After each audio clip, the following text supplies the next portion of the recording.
Homelessness advocates have welcomed the state government's plan to put an end to no grounds evictions. Let's get the details from Jessica Rendell, who of course is in Sydney for us. Jess, good morning. This is no doubt pretty welcome news for some people during the current housing crisis. How are these new laws going to work? Good morning, James. This is welcome news indeed, and something that housing advocates in New South Wales have been calling for quite some time now, particularly when you consider that currently renters can be evicted at any time for any reason or for no reason at all. So the Minns government wants to change that, and they'll be introducing new laws that'll make landlords have to apply to several reasons that they're saying are common sense before they can evict a tenant. Now, these are reasons that include maybe the landlord might be selling the property or conducting some renovations on the property that are so major that the tenant cannot stay in the property while those renovations are underway.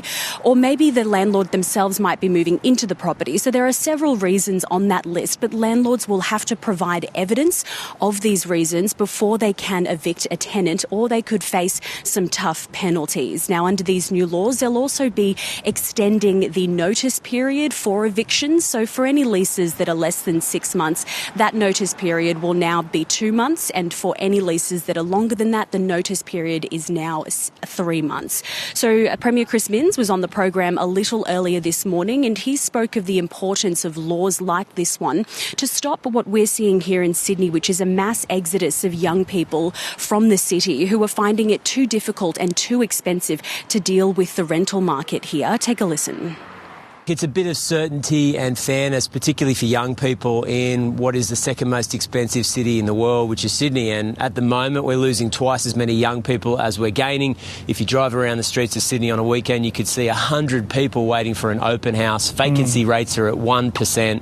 We've got a mess on our hands, and it's a massive drag on the New South Wales economy because our best and brightest are up and leaving.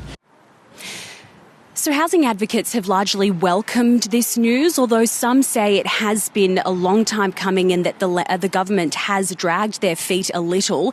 One of the spokespeople for housing for the New South Wales Greens, Jenny Leong, says that the government's delay has cost 40,000 people their homes here in New South Wales. She also went on to provide several anecdotes of renters who were too scared to say anything about faults in their rental properties out of fear of being evicted.